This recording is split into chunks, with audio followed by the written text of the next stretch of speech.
You're listening to Out of the Box with Rosie Tran. If you guys like us, please go on iTunes and subscribe, and also Stitcher Radio and leave a review. I'm here today with Mick Betancourt, executive producer of Ironside on NBC. How are you doing today? I'm good. Co-executive producer of Ironside. Yeah. You're like, I am not the executive producer. I have to mind my title. How are you today? I'm good. I'm liking the setup you have here. It's very cool. In my apartment with the curtains creepily closed. It's nice. No, I think like it's such a cool thing now that this technology is accessible to artists, so there's no more barrier to your audience, which is phenomenal. You just have to have the courage to go and handle your business. I do think it's cool, but sometimes I've been to, like, you never know what you're going to get. Like, I've been a guest before I started podcasting on several podcasts. Well, actually more than that. And sometimes I was in a nice studio and sometimes I was at someone's house, which was fine. But it's like, because there's no barriers, sometimes you don't know where you're going or whose house. You're like, should I accept this podcast guest request? Yeah, exactly. You're like going to this guy's apartment in the valley? Like, I don't know. No, I'm doing a podcast. There's no mics and there's no computer. It's a podcast. It'd be fun. Just come by. You have to wear a swimsuit. What? Yeah. This is a cosplay podcast. What? What's going on here? No. It's fine. I wanted to ask you about, you're one of the inspiring people to me. You know, I've known you for a long time. And I know we had lunch recently. You were talking about your transition from, you know, being a struggling comic and stuff like that. And, you know, doing whatever to working your way up, you know, kind of like the Hollywood dream, basically. Sure. And so I just wanted to chat with you about that because I think it's really inspiring. Absolutely. I mean, I moved here 11 years ago to be a comedian and a writer. I didn't know and an actor, which was going to happen first, and I'd hoped to direct. And I really didn't want to. Where did you move from? Chicago. Okay, we have a theme here because I think every single person has been from the Midwest on my podcast. Yeah, it's a great place to grow up. I mean, although my story is probably a little crazier than maybe some of your other guests, maybe not. But I still absorb that kind of work ethic and that kind of humility that comes from growing up there because people you can't walk around acting like your shit doesn't stink because people check you right away. And I kind of like that. You know, you just kind of, it's not like knowing your place, but you understand that you're a part of something, that you're a part of a community. You're not the community. You know what I mean? Like, it's just, it informs all of my work decisions and it informs my work ethic. It's a lot. Well, you're saying that you can't be kind of Hollywoody, which is more, you can't have that kind of air. You know, there's this idea that you have to act like a star to be treated like a star. And I've seen it. I mean, I've worked with Academy Award winners, Emmy Award winners. I mean, I've had the opportunity over the last 11 years to really work with some very, very talented people. And I have found that almost without exception, the really most talented people that are just like that have that thing that everybody talks about. Like, they're more humble and hardworking. Absolutely. If you have to choke, that's fine. Just I'm sorry. You know, I'm trying to say, hey, I'm choking, and then we'll edit it out. I just crushed like a giant thing of orange chicken at City Walk over on before I came over. So my gullets are stuffed. But we're gonna pull this off. It's a couple professionals here, Rosie. This podcast is gonna we're editing out the coughing. Shut Stitcher servers down. Okay. So you came out here from Chicago, and then what was your path from being, you know, basically a comic, just moving out here like everyone else, and then being a co-executive producer of a major show? Well, it was a lot of right place, right time, but being prepared when those opportunities came. You know what I mean? So, like, as far as stand-up went, every night I was doing as many sets as I could. And, you know, I am still doing stand-up now and doing the podcast and writing and acting and doing shorts. And so, you know, I've kept that whole... One thing hasn't gone down, although when I'm working on a show, my time is I'm in between shows. Yeah, it's mostly towards the show, but I'll still go up usually 4 times a month perform. So I've never stopped. I mean, I don't think the listeners really understand how extreme your transition is. When I first met you, I think it was at a bar gig in Long Beach, and you were naked on stage. So no, I think was I naked or was I in the Speedos? I think I was in the Speedos, right? You're in the Speedos. Yeah, that's still one of my favorite. If there is an, although I do it much less now, because I was in better shape. But it's funnier if I do it now. I actually did that like. It's funnier when you're not in shape. No, I know. I did it like 6 months ago. Usually, if an audience is just horrible, like they've made a collective decision to dislike the show. But how do you know to wear the Speedo or not? Well, you know, if I know I'm going into a battle zone, as far as like, someone's like, oh, this is a rough room, man, I'll do it just to have fun. It's more for me in the comics, but like, I'll strip down to Speedos and then I'll let like 3 completely awkward minutes of silence go.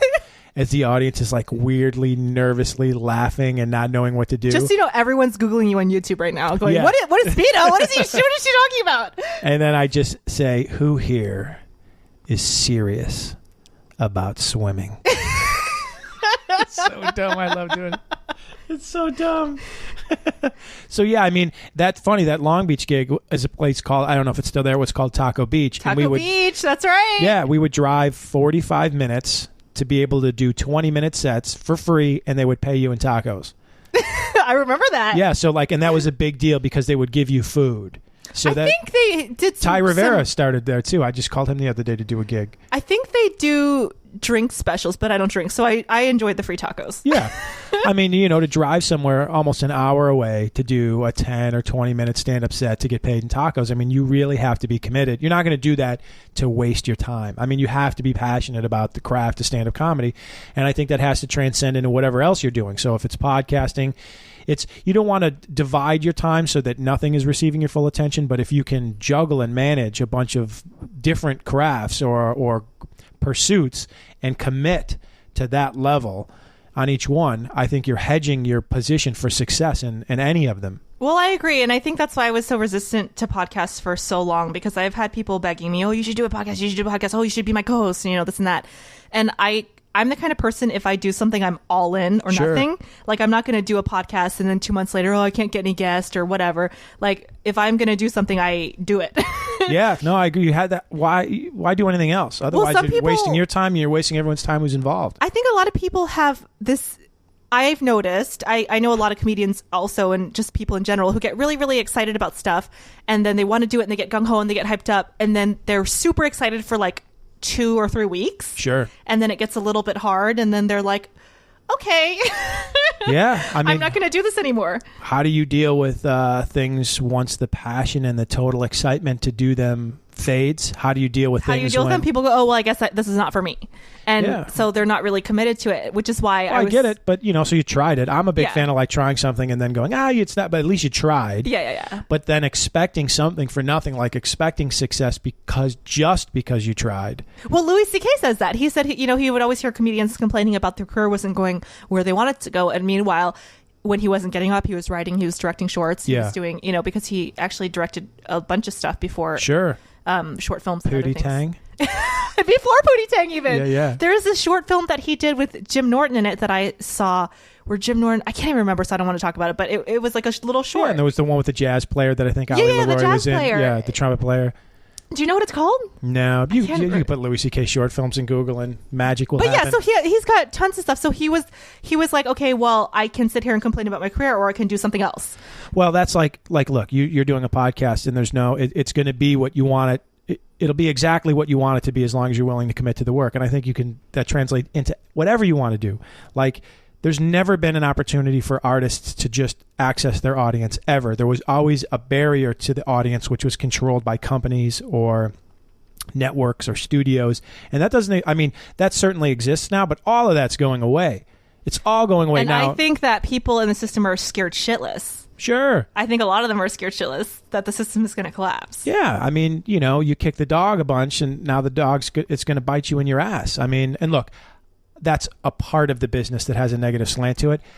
I have been treated very well. I've worked for the last 10 years in that environment, and I've worked with very talented people, studio network executives that were super smart, that added tremendous value to the show. But there's also a whole other side of that business where, artists are they're viewed as the poor price of doing business. Like disposable or whatever. Yeah, and now people can go out, and again, it requires effort to go out and create and build your own audience, but then you have to put your money where your mouth is and say, if I think I'm this special person with this unique voice, then now you have to go out. The audience you have to develop that and put that out into the world and see if anyone comes back. Like, look at a guy like Ari Shaffir. Comedy Store comic, has his podcast in Joe Rogan's camp. Good guy. I've had him on my show, but he stuck by his guns for 13 or 14 years. You know what I mean? Yeah, just developing his own stand-up. And a lot of times the people in the audience didn't necessarily respond, but he knew that's what he wanted to do. Yeah. And so now his audience has found him, and I think those guys just sold out the Chicago Theater or like the House of Blues in Chicago. I mean, even before that, I think Kathy Griffin did that. She said, they weren't interested in her, so she started renting theaters on her own and doing it on her own because she didn't really have an audience. People were just like, I mean, the flip side is, and I've talked about this on other podcasts, so here's a great example. And whether this quote is true or not, I think what she's saying is true if she said it or if she didn't, but I'm pretty sure she did. Whitney Cummings said Dane Cook went out and made America fall in love with him, and she went to Hollywood to make Hollywood fall in love with her. Mm-hmm. Meaning, Dane wanted this other type of success where she had a very specific goal in mind, which was to come to Hollywood and be successful in Hollywood, which is very separate than being a comedian that the world loves. You can do that on your own, like Brian Regan. Brian Regan doesn't have a network deal. You know what I mean? Yeah. But he makes probably $10 million a year managing his own schedule. As a manager, puts together his tours and just does that. And that's who he is. And the audience loves him. And it's between him and his audience. And then there's, the cool thing is now is there's just more options. I'm not saying that the Hollywood system's bad or that the indie way is good. You just have to find what speaks to yourself and then go do that and not torture yourself because you're not enjoying whatever, there's so many options now. You can't say like, I want to be on TV. Well, that's a very specific game to play. There are very specific rules to that. Yes, it is. You know what I mean? And you can't bring the football to the baseball game and go, you guys should be playing football because they're like, no, fuck, this is what we do. We play baseball. So you want to play baseball, you put on a uniform, cleats, you grab a bat, you have a glove. That's first base. There's the outfield, and these are the rules. Well, that's something that I'm learning too, and I wish I would have had. I mean, I would have been totally used and abused by Hollywood if I had some sleazy manager pick me up at 19 and just because I was so clueless. Mm-hmm. Like I was so clueless, but that's what I'm learning now. Look, most 19-year. I mean, look, we think we're geniuses when we're 19, and we're filled with a tremendous amount of passion and like gusto for life. But you're 19. You're 19. You have 19 years on the planet. You may have read a lot. You may have a bunch of kind of old soul wisdom, but you've only been on the planet for 19 years. Yeah. So you have to cut yourself a break when you look back. You know? I mean, in general, I just had no idea what I was doing. I wish I would have had some like older mentor or something saying, hey, Rosie, this is how the system works, because I kind of figured out the stand-up world. And I'm just now, which is crazy, been in Hollywood almost 11 years, and figuring out the TV and film side because I just wasn't focused on that. And I didn't realize that it was a completely different world. Yeah. And I saw people getting deals through stand-up. So I just thought, well, I'll just focus on stand-up. And I didn't understand that game. So it's definitely different. Yeah. I mean, everything kind of has, there's here's how comedy clubs book shows. Here's how indie rooms book shows. Here's how bringer rooms book shows. Here's how YouTube works. If you want to be a preferred user, you have to make X amount. You can't go YouTube. I'm the real filmmaker YouTube. So change your shit to. But people do that. Have that same mentality towards Hollywood. Fuck you and your thing. Please cast. Fuck you, please. Like it's this weird ebb and flow of desperation and then angst, which only negatively affects you. If that's Hollywood doesn't care if you're like in your apartment drinking Jack Daniels and crying. Yeah, no one cares. No one cares. No one cares. Maybe your mom. Create and get better every time you do it. Like is the thing you're doing now a little bit better than the last thing that you did? And if so, then there's progress. And if there's no progress, then ask yourself why that's not happening. Well, what I like about the indie system is that it's kind of like pure art. Like if you're frustrated and you're not getting where you want to be in the mainstream, then you can at least go and create and be creatively fulfilled. Absolutely. And it doesn't have to be on like a deep, people don't need to go to a theater to see your indie film. They can watch it on your phone now if they have a Vimeo account or a YouTube account. It's unprecedented. Like you can just email everybody in your email contact list and say, hey, I just made this short. It's 5 minutes long. Take a peek, leave a review. If you like it, can you please forward it to some of your friends? And then you could, what? Like you would have to make a thing and find some place to screen it and then invite people. And they use your phonograph. Phonograph. You have to shoe your horse, go through town, past the settlers. It's horrible. Okay, so you came out here, and then what happened? Magic. I came out here and it was a struggle, just like just like everybody else. I came out, I didn't know anybody, I had zero connections here. Did you come out here with a significant other, or? I did. I mean, I'm still married now. I was married then, and to a different person? No. Okay. The same place. We've been together for 20 years, maybe 21. Oh so my gosh. I came out and did she know that it was going to be roller coaster craziness out here? Well, yeah, but I don't think anyone prepares you for. I mean, to give you an example, like I had moved out here. When the fuck did I move out? September of 2001, because it was about 3 weeks after 9/11. So I got out and then was doing stand-up, and then January's pilot season. So I'd been out for about 3 months, and I auditioned for a show on CBS, and I tested for it. You went to testing? Yeah, I tested 3 months for here? it. Yeah. Wow. And so I thought, well, this is great, and like, it's so easy to make it. I know. And I think that I got and my wife was in Chicago for 6 months, kind of I would fly back and forth, maybe once or twice a month. And she's a civilian, non-Hollywoody. Non-Hollywood. No creative aspirations. Midwest girl, you know what I mean? Right now, she's a stay-at-home mom, which is great for the kids and us, and that's what she wanted to do. It wasn't like I was like, you stay home. I guess I'm not. I'm like, do whatever you want. And she's like, stay home, and I tell dick jokes. Yeah, then you're gonna like it. And tell 5 of your friends to come see me. No. Yeah, my wife's my bringer. So I lost my train of thought. What were we talking about? So you came out here. She was flying back and forth every. Yeah. So you were saying like how things can be so crazy. Like I got an offer for the show on Mulholland in Beverly Glen, and so I called Chicago. I was so late. I'm like, look, this is going to be great. You're going to come out. Money will already be started. It won't be a struggle. And then by the time I got to the bottom of the hill, my manager called me back and said they made an offer. They only made an offer to you to scare the star. So the star. So I realized like really how tactical and how ruthless this can be. My pal Dwayne Kennedy, who is a writer on the Kumail Bell show, was it on FX? I don't know. It just got canceled. Unfortunately, it was a great show. But he had been out here, and he's the only person that I knew that had actually lived in LA and was now back in Chicago. And he goes, man, they're going to practice you. They're going to lie to you to practice lying. I'll never forget that. He goes, they're going to lie to you to practice lying. And that's kind of, and again, I don't want to paint Hollywood with one brush, but that was the brush that was at that so time. I experienced that story firsthand. But then I've also had people that were so great, like the first. All right, so I'm doing stand up and struggling, not really making any money. Did the Montreal Comedy Festival, did Premium Blend. So did NBC Late Friday. I mean, all of the shows that I could have done, TV shows that I could have done when I moved here, I did pretty much. And it doesn't make, you make a ton of money doing that. And I didn't want to go on the road because now my son was being born. So I got a job at Starbucks for the benefits and, we're struggling financially, but yet I'm known, I'm going up all around town. I'm known as a great comic amongst my peers and all the clubs are giving me spots, but I'm not making any money, So I'm writing. I want to reiterate that because I think a lot of people think, I don't want to cut you off, but I think a lot of people think that comedians, I had a friend that thought that the $20 cover goes to the comedians of the show. Yeah. In most towns, with the exception of New York and LA, it does. And it goes to pay the comedians. It doesn't go entirely to. He's like, I didn't realize how little you guys were getting paid. I'm like, yes. We don't. So buy merch, people. Yeah. Buy merch. You don't get paid, as a matter of fact. And donate money. Yeah.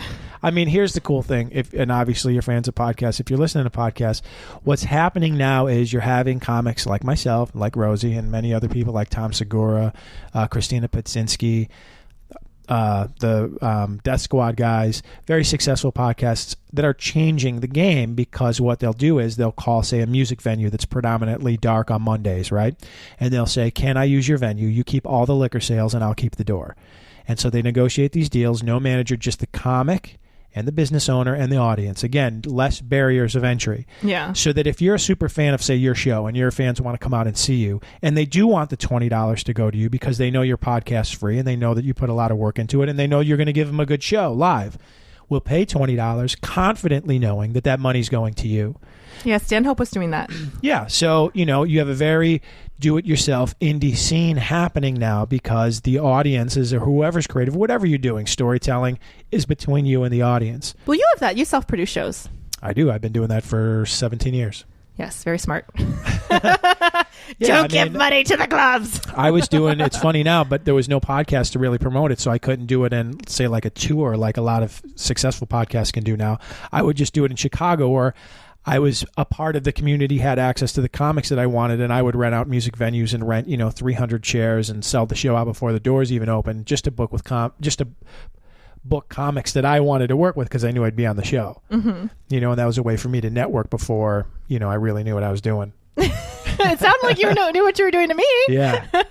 You just didn't know you knew what you were doing. I know. No. Okay, so blah, blah, blah, blah. My brain is having a brain fart. So you came out here, you're working at Starbucks, and you were writing a show. Yeah, well, I was writing during the day. I'd work at Starbucks from 5:30 in the morning till 10:30.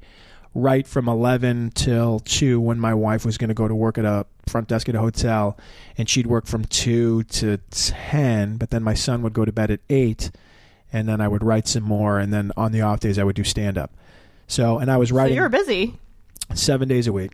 Yeah. Yeah, and I would do, I would work probably 5 hours on the weekends to have family time. But we were out here to do something, as opposed to, say, Chicago, where there were relatives that we could leave the baby with. I mean, it was just, it was just difficult. It was just us.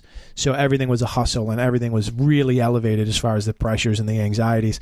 So I was writing... Ever since I was a kid, I really loved dramatic television. Miami Vice, NYPD Blue, even Knight Rider. I mean, all those shows. I fucking loved them. So I thought, what if I could write... And the jobs I was booking as an actor weren't comedic. So I was doing stand-up and sketch, shooting a couple short films that were comedic, but almost all the roles that I booked were as a dramatic actor. So what is your true passion, comedy or drama, or both? Both. Yeah, I mean, here's the best thing about getting older and people, shit, I don't know why, you earned it. You know what I mean? Like, I feel great. Like, there's this phobia, this about like Peter Pan thing, like you have to be young, and fuck, you couldn't pay me to be fucking young again. It's so fucking horrible. I'm worried about bullshit that didn't matter. I mean... Wait. So let's go into this, because this is important, because I'm having a lot of, like, I told someone today, I think I'm having my quarter life crisis. Like, I'm having all this anxiety about turning 30 next year. Yeah. So what is this bullshit that is nonsense, so I can stop worrying about it now? Well, one is like, wondering whether people like you, or, whether you're important based on what other people think. If you're not important to yourself, then fucking no one's going to treat you that way. It starts with you. You know what I mean? Do you think that's a youth thing, or just a...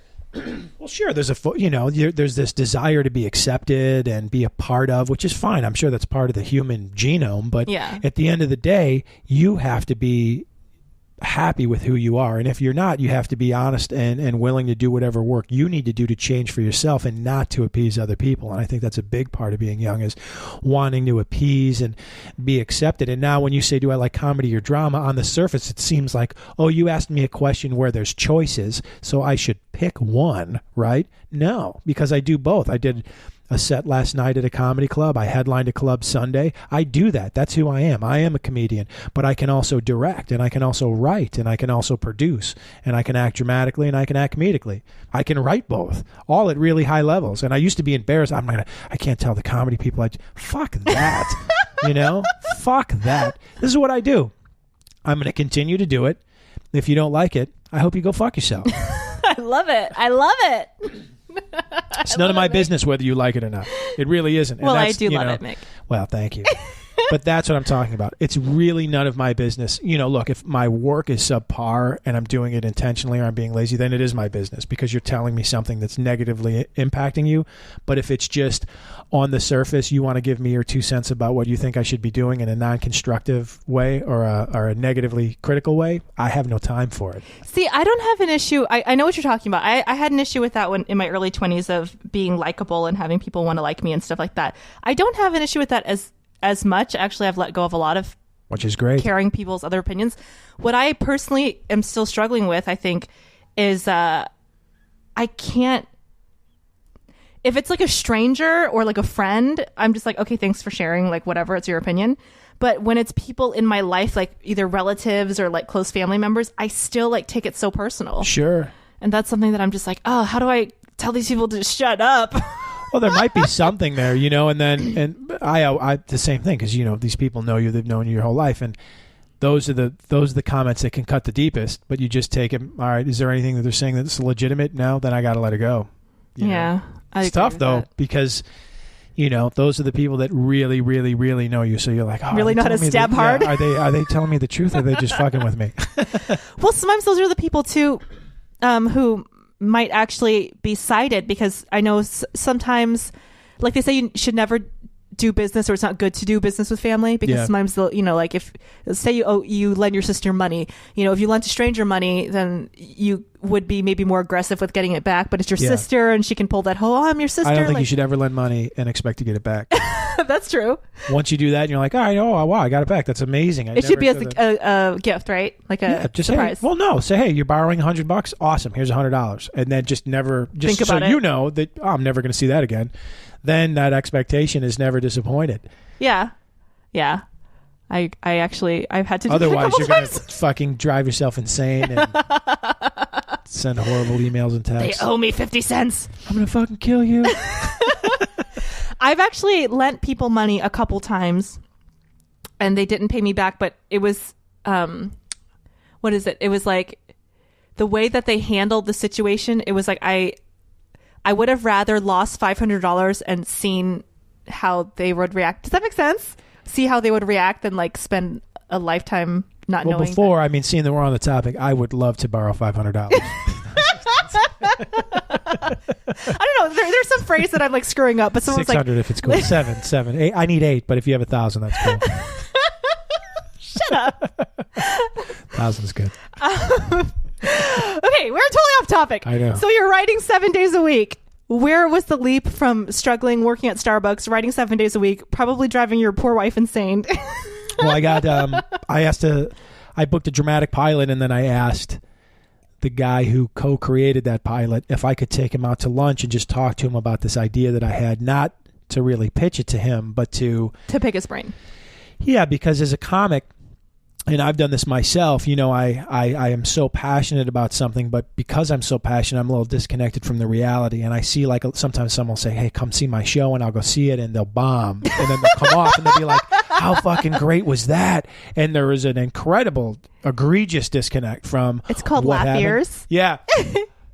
And my phobia is to not be that guy. I just want to be very honest about where I'm at and what I'm doing. So I said, listen, can I take you to lunch, tell you this thing, and you tell me if I'm nuts. Tell me if I'm super excited about something that doesn't merit that. But see, I think it's okay to be super excited about stuff, because how many horrible... there's obviously amazing projects, but I've seen a bunch of horrible projects that were pretty successful that I was like, oh, I didn't like that at all. Yeah. So it's still just someone's opinion. If you really believe in it and you keep pushing it, there's Abraham Lincoln Vampire Hunter. No, I know. And listen, I'm never one to take away from somebody's dreams, but there is actually something called self-delusion. So you're like, I didn't want to be delusional. Yes, I just didn't, and it could have been a horrible idea. So I'm open to people who know. I think you're like the epitome of down to earth. So I don't know if that would be. But he knows. Like, I want to go to people that know. I need to go. Like, we would go to open houses, my wife and I. And they were coming to repossess the car. You know what I mean? At this time. Yeah, and I would go to open houses in Beverly Hills because I'm like, I can't believe these people are smarter than me. Like, I'm not, some may be, but like this, there can't be a whole town of people that are smarter than me. Like, and I would just go just to touch like the counters. I literally would just be like, this is a kitchen counter. That's where a fridge would go. This is a living room. I totally agree with you. I think about that all the time when I'm focused on my goals. I'm like, these are just people just like me. Yeah. Like, they're just doing something different. So what are they doing that I can also do? Not like I view a house in Beverly Hills as like a symbol of success, because I guess I would be I consider myself successful in a way that I'm very happy with what I do, and I feel like I make a positive contribution when I show up to work as opposed to taking shit. You know what I mean? Yeah. I show up to be a service, and so that's what I consider a success. With that being said, I don't live in Beverly Hills. You know what I mean? But there's nothing wrong with visioning. No, I know, but that's what I needed to do. I needed to go and say, all right, this is what people would consider successful, because I didn't really have a definition for that yet. So I said, because I was very early on the journey, and I'm like, well, let me just look at this. Let me just go and see how this would even work. Like if someone was coming in the door and they would set their briefcase down there. And, because I had a very dysfunctional family growing up. I didn't have a tremendous amount of positive examples in my life. So I needed to kind of go out and find some wherever I could. So I called this guy and I said, listen, man, can I just tell you this stuff? So we were at lunch and he goes, hey, I really think that that's a great idea. I'll go out with you on that. We'll go out and we'll pitch that together. I said, oh, it's great, man. I kind of knew what that meant, but not really. So we had to go to the production company that he had his deal with, and we kind of pitched them the idea, and they said, oh, that's great. Here's some notes. And we took the notes. That was my first experience taking notes with something that I had written and folding them into it. Then we went to the studio that they had a deal with, and we pitched them, and they said, excuse me, they said, this is great. Here's some notes, and then we'll go to the network. Now, when you go to pitch a network an idea, they don't want to get super excited about something and then negotiate. So they pretend like they're all not interested? No, what they do is you negotiate before you go in. Oh. So this is interesting. Yeah, so they know if they buy something, they know what they're going to pay for it. So say they, you go in a pitch, that's just what happens. You know what I mean? So that they don't get super excited about something and no set monetary value is set before, and then the price just gets crazy. Okay. The weird part of that is if you're broke like I was and this other guy was not, I got to see what I would lose if we didn't sell it. Does that make sense? Yeah. So, and it was a pretty substantial number. It wasn't a life-changing number. It was the biggest number I'd ever seen up to that point in my life. And so we go into the network to pitch by Farmers Market. And I thought it went pretty well. We all talked, and this is going to be the show, and this is what the pilot's going to look like, and this is the kind of stories we'll tell throughout the first season. This is all new to me, and it's kind of old hat to the guy that I was there with, and certainly old hat to all of the people that were, was the president of CBS, and it's crazy, just all these really powerful people. So we're waiting by the elevator, and the guy from the production company says, you know what, let me just kind of go back in there and see what they thought and just thank them for hearing the pitch. So he goes in, and me and this other kid are waiting for the elevator, and he comes back out, and he goes, hey, congratulations. And I go, oh, did they like it? He goes, oh, they bought it. So I'm like, oh, wow. And then I was like, well, I probably should act like, oh, this is cool. Oh, yeah, that's good. Meanwhile, inside I'm fucking dying. I want to jump up and down, but I'm like, I should probably act cool about this. So it was great. And I thanked her. I'm like, oh, it's great news, guys. Good. So you really were just totally chill. I was totally chill. And then everyone walked to their car, and I'm like, all right, cool, guys. Now, at this point, I should tell you before that, to get there, we had no money in the bank, negative $1.72. I think I still have it framed. All the credit cards had been shut down. Everything had been done. We were done. So what was going on in your personal life? Was your wife just ready to pack, or was she like, no, babe, I believe in you? No, we were just logistically, we were about 2 weeks away from having to go back home. I mean, just okay. Fundamentally, just we can't, there's nothing left. Yeah. So I went to go take the car to go to this pitch meeting. It was out of gas. So I went back in, and I'm like, it's out of gas. She's like, well, then you can't go because we literally have no money. And so we were looking all over for change to go. And oh, my God. I know. And then she goes, I think there was a credit card. She goes, I've been thinking about this that they sent out that we never turned on. So we tossed the price, and we find a card between two folders and a file cabinet that we kept the bills in. And it had that 800 number on the back, and we called. And you turned it on. The lady's like, we sent that out 2 years ago. And I'm like, total emergency. I need $25 or $30 to get gas to go to a job interview. Can you please, super important job interview. So she's like, all right, fine. I think she put $25 on the card. So $25 limit on my credit card.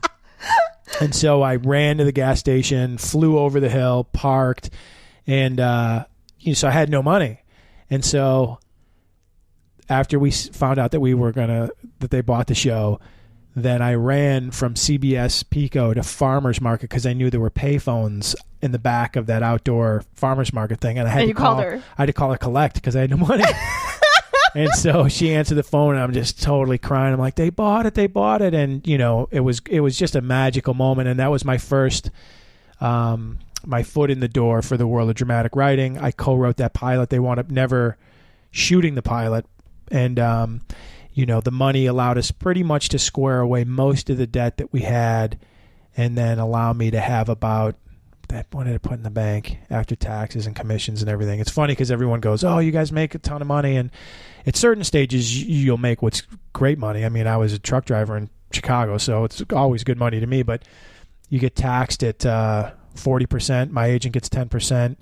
And my lawyer gets 15%. So I wound up getting about 35%, anywhere between 35 and 40% of the money, which is, look, If you're like, I'm happy, but they take a lot. Do not. I'm not bitching. I am totally fucking grateful. But like you were saying, people think all the door money goes to the comics. There's just these weird nuances that I had no idea, because when I first saw that number, I had saw that number like a truck driver from Chicago. I get half that number. You know what I mean? Yeah. You didn't realize all the other things. I didn't understand. So paid out.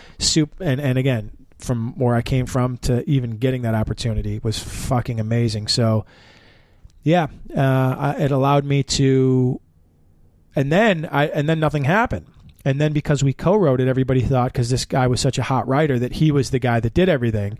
So you kind of took some of your light away, even though he was helping you. Oh, more than helping. I mean, he showed me, he was kind of like my mentor, and I'd never written a 1-hour script before. So in a way, he did a lot of the showed me a lot of the structural stuff. Yeah. I wrote, we split the writing duties right down the middle, and so then I had to go and write something on my own, an original piece, so that I could be staffed on a show on my own, because we weren't a writing team. We had just collaborated on that one project. So then there was the next great leap of faith, that I had to go out and figure, create a story out of thin air that would, that I could write a script about, that would then be my calling card as a dramatic writer to go get.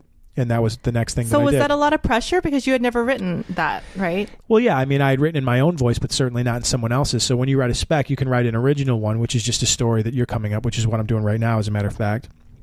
Or you write a spec of another TV show that you like. So in this case, I chose The Shield, because that was like considered this gritty, edgy show at the time. Still is.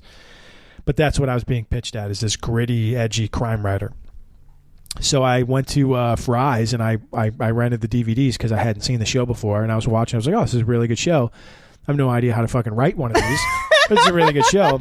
And then in the bonus DVD extras, it said, in the writer's room. And I go, wow, what's that all about? So then I watched that, and then it was Sean Ryan, who I've since had on my podcast and told him about this very story, who created The Shield, is sitting there in the writer's room, and behind him is a cork board. And it said like episode 207, but then it said teaser, act 1, act 2, and then it had index cards underneath it. And so I froze this? I froze I hit pause on the DVD player, and I got to see that those were beats of the story. And so I got a legal pad, and I just drew a little miniature version of that corkboard with squares where the index cards would be. And you just copied his format. Just how many of those cards were in each act, and then I filled in my own story, my own original story, into those cards, and then I wrote that. Smart. Yeah, it's funny. So actually, I skipped one beat. I got things went down for like a year, and then I got staffed on this show called The Black Donnellys, which was a short-lived show on NBC. That was amazing. I actually got to be in the writer's room for that and see how to break that particular story. That show got canceled, so then I was out again, and that was like another year without work and looking like, oh, I just got one job, and that was it. And then I wrote that episode of The Shield, and got Law & Order SVU from that. And that was the job that kind of changed my life, because I was on that for 3 seasons, and it kind of established myself that this is something that I do. It was great. So what does that mean, being in the writer's room, for people who don't really understand how that works? Well, the writing hierarchy of a dramatic show, and I'm 99% sure it's the same with half-hour comedies, is staff writer, story editor, executive story editor, co-producer, producer, supervising producer, co-executive producer, and then executive producer. So staff writer is your beginning position, and executive producer is the top of the food chain.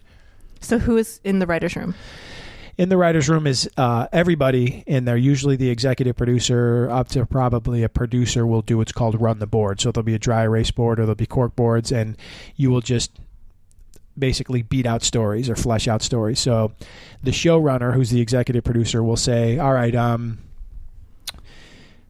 we're gonna do a 3-episode arc about Rosie's podcast, and the first one's going to be whether or not she's going to do it. The second one is she tries it and fails and wants to quit, and the third one is Stitcher contacts Rosie and says, we believe in you, don't quit, and then she collaborates and takes her podcast to the next level. So, yeah, that's right. Listen to that, Stitcher. So then the room would then break those stories. And then you just start throwing up ideas. Okay, who are the players here? So we know we have Rosie, and then Rosie's got her husband, and then. So is there like a hierarchy? Like if you're a staff writer, like you can't really talk that much, or like because you're at the bottom of the food chain, or. There's different ways to run a writer's room, and sometimes there is no writer's room. I mean, I've been on 2 shows where you have an office and everyone kind of collaborates in a very loose way, and you have your own dry erase board and you just come up with everything on your own, and then you pitch it to the showrunner. They give you notes, you do your outlines, and then go to script. And then I've been in, the biggest writer room I've ever been in was 14 and the smallest was 6. So, and again, each showrunner, he or her runs it in their very own way. There is no set way to do it. Some people want staff writers to just sit there and be quiet and learn. And other people want everybody, including the writer's assistant, who's just there to literally transcribe everything everybody says and put them into understandable, copious notes at the end of the night so everyone can read through what was discussed during the day and then bring that into the writer's room the next day with any new ideas. So there's no hierarchy, like a writer's assistant can't like go up or... No, you obviously, some people promote from within, some people don't. I mean, it's pretty wild. You would think with the money at stake, because I think a drama right now is about $3.5 million an episode. It takes about 2 weeks to do an episode, not including post. So overall, probably 3 total time put in. It's 8 days prep, 8 days shoot, maybe 3. So $1 million a week and 200 plus people that you're managing. It's a lot. Yeah, it certainly is. Okay, so you're doing that, and now you're doing great, and things are wonderful. No more digging for change. No more digging for change. But I was on a show called Ironside. It was on NBC, and it was canceled, and it was a great cast and crew, but the show just wasn't meant to be. So I rented an office that's not too far from here, and I got a dry erase board on the wall, just like I was going into a regular staff job, and I break story, and I'm writing, and I'm super excited because you have to keep, and I talk about this on my show a ton, you got to keep working the hustle muscle. It doesn't matter. You just keep going. Well, I want to talk about the Mick Betancourt show because Let's do it. because you're doing great. And I want to know when did you start podcasting and what made you decide you're having all this success in Hollywood and you're doing, sounds like, learning to deal with the system. And then you start the Mick Betancourt podcast. Well, I really want to get out of my comfort zone this year. It was one of the just personal goals that I had because I felt like, content. I didn't really know in my life what feeling content was like or even any shades of success. We're all very short-lived. So I have been working, oddly enough, probably consistently for the last 9 years, and I feel like I got content. And the work that I was doing was good, but I wasn't really pushing myself. So the podcast was a way to push yourself? Absolutely, as well. Yeah. And also I felt like I didn't have access to this information when I was coming up. And this is just like... Because you talk about the industry. I do talk about the industry, but I've also had people on that were professional poker players. I've had hitmen on. Basically what I want is... I got to listen to the hitman episode. That's great. What episode? It's Stephen Costello. How do you know a hitman other than being from Chicago? That's it. Do you have some truck driver stories? That's what happens when you're from Chicago. Hitman.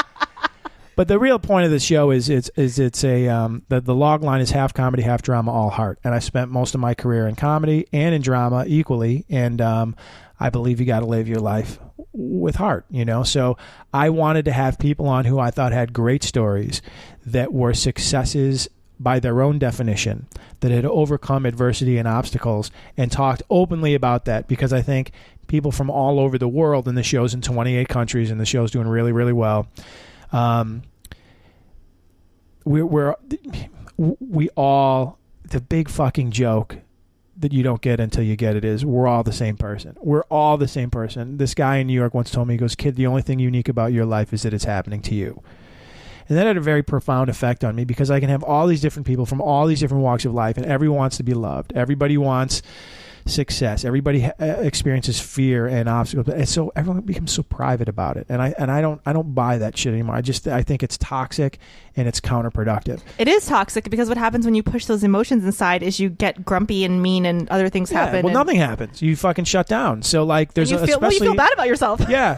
Well, especially with like younger people too, right into the show, and they have this idea they have to be perfect and they have to do all these things right and they can't make mistakes, and if they do, everything's fucking over. And it's just not true. But no, so I just wanted to have an open, honest discussion about life, but also with people that I feel have very interesting stories to tell, because I want it to be obviously entertaining when you listen to the show, and I want it to be funny, and I want it to be captivating. But when you walk away, you talked about motivation before we started yours. I want people to be motivated from the podcast. I want people to be informed and inspired. So that is my motivation for doing the podcast. Well, what you were saying about people thinking that they need to be perfect and they can't make mistakes, I see that a lot. And it's actually the opposite of the truth. People that are usually super successful have made tons of mistakes and tons of failures. And that's something that usually successful people say that is the number one thing that taught them the most about life, was the more failures they had. Or they were successful in spite of their perfectionism. Because if you're listening now, just Google perfectionism and like read up on it. It's actually like a thing, and you'll probably see more things than you care to recognize in your own life of what perfectionism really is. Because I had always thought like a perfectionist is somebody that things must be they keep going until it's perfect, which is not true. They have an idea that things must be perfect, and when things start to appear like that won't happen, they shut down because their mind can't get around it not coming out the way that they saw it. Basically having high expectations, which is a way to beat yourself up. Yeah, but then the expectations are so high that you shut down because you just can't keep moving forward. It's just a really cool, like if you're struggling with that, you should go look at it, because I had very many shades of that, but I didn't really understand what it was and I couldn't really articulate it. And I'm not a huge fan of those guys like find your neurosis to justify your weakness. You know what I mean? I'm not that guy, but I think you should know what you're up against in yourself so that you understand what things need to change if you're really serious about going where you want to go. Yeah, that's true. That's definitely true. And you also have this beautiful girl modeling for the Mick Betancourt show. Oh, that's right. Thank you very much. Yes. It's a good, thank you very much for that. It was very cool. A lot of, it would have been much better. Thank God you did it, because I was so close to modeling it myself. And then selfies with the iPhone? Rosie stepped in. I was going to wear the exact same outfits. And with the Speedo. With the Speedo comes back. And my trident, my merman trident. I actually got a really positive response about it too. People were just like, "Oh, I think you may have gotten some listeners." Just saying. No, it was great. Saying. No, thank you. You've always been very cool. Always helping me out, which I always appreciate. Yeah. Yeah. So people go listen to the Mick Betancourt show. It's on Stitcher and iTunes. It's on Stitcher and iTunes, and I've turned down some fairly significant offers for sponsorship to. So I just support family-owned businesses, and I do unsolicited ads. So when listeners write in and they're like, hey, there's this great mom-and-pop diner like down the street from my house, I will go and I'll try to find information about them, and then I'll give them a free ad on the show. Oh, that's awesome. And why did you turn down sponsorship? Just curious. One, I don't need the money, and I don't want to be... Wow, baller! Well, I say it. I live a very modest life. Like, I don't need, like... I'm not like that hungry hippo, like more, just fucking give me more. Like I'll do the podcast and then I'll get sick money and then I'll do TV and I'll get even more money. Like, no, the money I make from TV is fine. You know what I mean? Like It's beautiful and I'm totally happy with that. So I'm like, what can I do like to help others? Well, not that. Like I like family owned businesses. I think they get the shit, you know. I want to back it up with action. Like I can talk the talk, am I going to walk the walk? So also like if there's cool bands or people are doing like cool indie stuff, they'll send me like I just did a shout out to a band that emailed me links to their stuff. I'll watch it, you know what I mean? And then there's no way to get the only investment I do right now is in the listeners. So if you leave a 5-star written review either on Stitcher or on iTunes and you take a screen grab of that, you can email me at themickbetancourtshow@gmail.com, and then I'll mail you out a free shirt, which Rosie has modeled. So you can go to you can actually go to her Twitter account and actually see what the shirts look like. But that's the only way to get a shirt. You need to block me from your email because I'm going to start sending in. Yeah, just to get... Mick, promote this for me. I'm doing this show. Mick, I need you to promote this. Like, oh God, forget about it. No, you know what? Sam Tripoli's coming by today, and I'll give your podcast a shout out on that one for sure. What's up? Yeah, there you go. That's awesome. That's really cool, actually. I haven't heard of anyone doing that, so that's maybe I'll have to steal your idea. Yeah. And start helping some people. So that's really cool. I like how you completely brushed me aside when I said, how do you know a hitman? So is there some like mafia connection? No, I mean, it's weird. Should I be scared? Should I be scared with Tony? No, just know that I'm not going to pay you back the $1,000. And now you know why. Did you grow up in that kind of neighborhood where there was like that stuff going on? I don't know much about Chicago. I just know that I've had a lot of guests from Chicago apparently on the show. You did? All right. I did, yeah. You're like, I was a truck driver, no questions. Well, I was a Teamster, actually. I started out driving trucks for Home Depot. And then sometimes I would get envelopes to deliver. Yeah. No, it's the neighborhood that I grew up in is a neighborhood called, well, I grew up in a couple of different neighborhoods, but I spent a large time in a neighborhood called Berwyn, which is a really eclectic kind of bohemian neighborhood that's got kind of low, well, there were nice mid to high level, not high level, I'd say mid-level outfit guys. It's not mafia in Chicago, it's outfit. And the real made guys were in River Forest. For that crew, there were 5 crews and made like legit crews. So everyone knows what's going on and knows that. Oh yeah, really? Yeah. Oh, so like sounds like a TV show. Are you writing this on your board? Now you know I'm making money. Wow. Yeah, there was stuff like that going on. I grew up in New Orleans, and of course, it's fucking corrupt as shit in New Orleans. There was stuff like that. Delicious food. There was stuff like that going on, but I was so... The food is so good that you don't give a fuck that Ray Nagy's robbing the city blind. I had friends who had parents who were like doing shady stuff, and my dad was friends with the sheriff of Jefferson, not Harry Connick Sr. But which is weird. Like a lot of people always say like they're worried about like, oh, were you like, was there like a lot of racism in Louisiana? And Louisiana is one of those really super weird, eclectic places. Like when I was there, or right after I left, actually, it was the only state where, so Bobby Jindal was, like our Indian governor, and Republican too, yeah. And then, a Republican Indian governor. Yeah. And then, for over 20 years, Sheriff Harry Lee was the sheriff of Jefferson Parish, which is the well, you guys call it counties, next to New Orleans. And he was like 250-pound Chinese dude. It's great. And we had a female senator, and it's just like a weird... New Orleans has always seemed to me, I think because they construe it maybe with the South, but it's so, like I worked on a show called Breakout Kings, which shot in Baton Rouge. Yeah. And I had never, like I thought, I'm from Chicago, I'm like, Bears fans, yeah. Fucking... Man, the LSU folks do not fuck around like that. They do not. Is a ridiculous. Like every single like it was like you would get a ticket if you left the house and you weren't in LSU gear. It was insane. Like literally the cops would be like, pull me over and be like, what the fuck, boy? And I'm like, I'm here working on a show. All right, you get a pass. Like, it was insane. Where is your Tigers polo? Yeah, insane. Like church, ridiculous. And then I drove down to New Orleans for the day, and I met my pal Jack McGee down there, who's this, I don't know if you ever met him, super cool guy. And man, the food, I actually, I thought I was having a heart attack.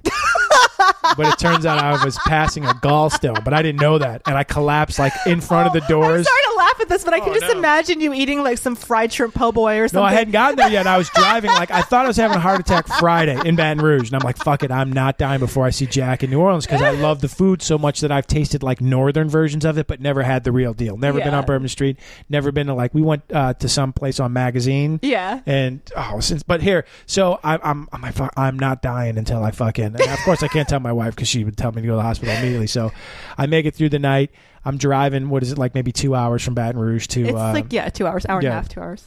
So I finally get in there. I check into the hotel. I take one walk through the French Quarter, and I just got to take a knee, and I'm like, fuck, I'm having a heart attack. All right, so what was the meal you had? What was the meal you had? So I call the set medic. Heart attack. Because I told the set medic in Baton Rouge, I go, listen, I'm not going to fucking... I go, I think I'm having heart attacks, but I got to go meet... I'm going to Scott. But I need to eat gumbo. Yeah. So I said, God damn it, I'm going to eat fucking gumbo in New Orleans if it kills me. And it literally might. It literally fucking might kill me.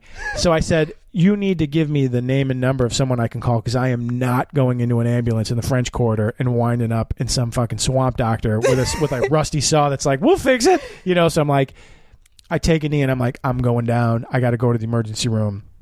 So she's like, hold on, I'll call. And she called like she was dialed into like the Saints doctor or something who worked like 20 minutes away. So I'm like pounding my chest, driving to this medical emergency place. And he's driving to go meet me there. And I collapse in front of the emergency room doors. The doctors come out, they grab me, they throw me on a gurney. They don't know what the fuck's going on. And as they're walking me on the gurney, and I'm sobbing because I'm thinking I'm going to die, they show me this pain chart with 10 faces. One is smiling. And they're like, which one of these are you? I'm like, are you fucking kidding me? I'm like, I'm strapped to a gurney sobbing. Whatever face that is. Whatever number. I'm like, look at my face. I'm purple and weeping. So put that number down. Whatever that is. And I went in. They shot me up with these steroids. And they're like, you passed a gallstone. Oh. And I'm like, fuck. They're like, you got to get your gallbladder out. That's before the guy goes, oh, I just looked at your liver numbers. You got hep C. And I'm like, what? And he goes, yeah, you got hep C. And I'm like, God damn it. I go, like, I need some gumbo. Where's I know. my friend? So I'm like, what do I do now? He goes, well, you got hep C and you need to get your gallbladder taken out. So I'm like, fuck, man. I'm like, how the fuck did I get hep C? You know? And he's like, I don't know, but you got it. So I'm like, Jesus Christ. How do you get hepatitis C? I don't have it. I don't have it. So I went through this whole time. I go, there's no way that I got fucking hep C. So I went back to my doctor, and they're like, well, they didn't say anything about my gallbladder, and they go, you got hep C, your liver's shutting down. So I'm like, what? And so when I got back to LA and saw my doctor, he's like, you don't have hep C. You have high, they're called bilirubin numbers, your liver. I learned all this the hard way. He goes, because your bile ducts are overproducing because your gallbladder is blocked with gallstones, and so your liver's working double time. That's why your liver numbers are high. So I don't have hep C. You're like, oh my God, how do I get hep C? I'm like, I gotta tell my fucking wife I got hep C. She's not gonna believe me like I had a mysterious, miraculous hep C infusion. So the guy's like, whatever you do not. And I have like hospital bracelets on my wrist. He's like, don't eat any fucking spicy foods. And I'm like, man, I don't know what to tell you, man. He's like, whatever you do, seriously. He's like, I'm going to let you out of here. And we shot you up with steroids. You cannot eat any spicy foods. I'm like, all right, I got you. I drive from the emergency room down to Magazine. And I meet Jack, and he's like, what happened? I'm like, man, I thought I was having a heart attack. This is a crazy fucking story. I'm like, and what did you eat? And what did you eat? Oh, I had like, I had gumbo. You just drank a bottle of Tabasco? Yeah, it was weird. It was fucking amazing. They cooked everything in these copper pots. Oh, they weren't fucking around. I even went over to the chef, and I'm like, dude, you're so fucking gifted, man. All right, I'll have to have you and your wife over, and I'll make you guys some Southern food, real Southern food. Oh, nice, yeah. Because I have some of the recipes. And by the way, I could have told you never to go to a doctor in Louisiana. At 15 years old, I was a candy striper and performing surgery. What? Yeah, my dad wanted me to be a doctor. Jesus and Christ. I was volunteering. I was volunteering at the hospital and doing surgeries. Well, so my dad's like, if you want to be a doctor, you have to do patient contact. No, because you could be a doctor. No, he was a biomedical engineer, but he wanted me to be a doctor. So you could either work in the gift shop or you could work with patient contact. Work in the gift shop or surgery. So I was working in outpatient. I was working in the surgery department, helping people get back, like bringing them food and other stuff. And the doctors would be like, "Hey, Rosie, you want help?" Oh my God. Do not have surgery in Louisiana, people. A 15-year-old Vietnamese girl will be sewing you up who has no credentials. I was like, no. I saw sex change operations. I walked in on a woman. This is when I realized I never, ever, ever, ever wanted to work in the medical field. I walked in on a man with a tube in his throat that he had ripped out, and he collapsed off the toilet. So it was in a pile of his own shit, with blood squirting out of his neck like a zombie on freaking like. What was this he was waiting in the emergency room? No, so he was in the bathroom and he kept ringing the emergency cord, and the nurses had come to the point of ignoring him because he had done it so much. So they sent the candy striper and they go, Rosie, go see what he wants. I walk in. I think I may have been 14 actually, because you could start candy striping at 14. I walked in. He was on the ground covered in his own shit. He had a tube going in his neck, which he had pulled out when he fell down, and there was blood squirting out of his neck. What did you tell the nurses? I just walked in. I was completely silent, almost started screaming, and went back to the nurse's station. I was like, I think that you guys need to go in there.